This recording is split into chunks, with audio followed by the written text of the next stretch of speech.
Rashmi Desai big boss 13 में आई contestant और इनकी हरकतों से तो हम सभी वाकिफ हैं।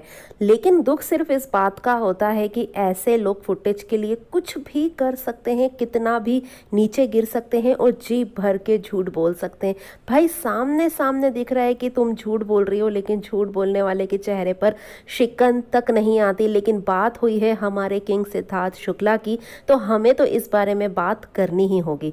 तो क्या है पूरी खबर बताएंगे हम आपको अपनी इस वीडियो में, लेकिन उससे पहले आप प्लीज मेरे चैनल को सब्सक्राइब करके बेल आइकन जरूर प्रेस कर दीजिएगा। चाबी वाली भाभी रश्मि देसाई, भाई इन्हें तो यही पता नहीं होता कि इनकी फ्लैट्स की चाबी किसके पास है या किस किस के पास है। उन्हें ये कैसे याद होगा कि इंटरव्यू में ये कितनी बातें गलत बोलती हैं और पहले इंटरव्यू में क्या बोला था और अब इंटरव्यू में क्या बोलती हैं। इन्हें कैसे याद रह सकता है? जब इन्हें चाबियों का होश नहीं है तो अपनी बातों का होश कैसे रह सकता है? और ये तो पल पल पे अपनी बातें बदलती हैं, हर सीजन में बॉयफ्रेंड बदलती हैं, रामू काका बॉयफ्रेंड को बनाती हैं, हमेशा सिद्धार्थ के नाम से फुटेज लेती हैं। तो भाई इनकी बातें तो जग जाहिर है और ये कभी अपनी बातों पे कायम नहीं रह सकती। जैसा कि हमारे किंग सिद्धार्थ शुक्ला ने इस बात को बोला था कि ये कभी अपनी बात पर कायम नहीं रह सकती और हमेशा पीठ पीछे बात करती है, और वही चीजें अभी फिर से हो रही है।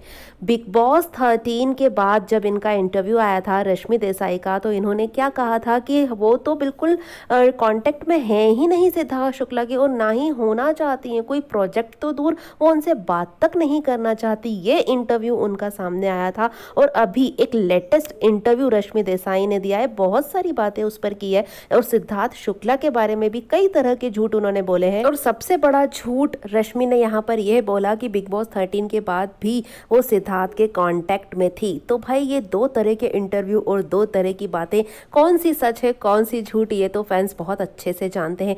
बस यही है ना, मौका परस्त लोग इन्हें ही कहते हैं कि मौका देखकर अपनी बातें बदल लेना, अपने रंग बदल लेना। और सिद्धार्थ इनकी फितरत से बहुत अच्छी तरह से वाकिफ थे, इसलिए सिद्धार्थ ने इन्हें कभी वो दर्जा नहीं दिया जिसके वो कभी लायक ही नहीं थी। और बात करना तो दूर, सिद्धार्थ ने कभी इनका नाम तक नहीं लिया बिग बॉस 13 के बाद से। ये है सिद्धार्थ शुक्ला और शहनाज जो हमेशा अपनी बातों पर अटिक रहते हैं, अटल रहते हैं। लेकिन रश्मि जैसे लोगों का तो कहना ही क्या। और भी बहुत सारी चीज़ें यहाँ पर रश्मि ने बताई है। रश्मि ने कहा कि मेरा तो दिल ही टूट गया था जब सिद्धार्थ के बारे में मैंने ऐसी चीज़ें सुनी। तो भाई ये झूठ भी जग जाहिर है, क्योंकि उसके बाद इन्होंने कितनी ज़्यादा पार्टियां की ये भी हम सभी जानते हैं। तो ऐसे दो मुँहे लोगों के बारे में आपका क्या है कहना, कमेंट करके हमें ज़रूर बताएगा। वीडियो पसंद आए तो लाइक और शेयर ज़रूर कर दीजिएगा और मेरे चैनल को सब्सक्राइब करके बेल आइकन भी ज़रूर प्रेस कर दीजिएगा, जिससे मेरे न्यू वीडियोज़ की नोटिफिकेशंस आप तक पहुँच पाएंगी जल्द से जल्द। Thanks for watching guys.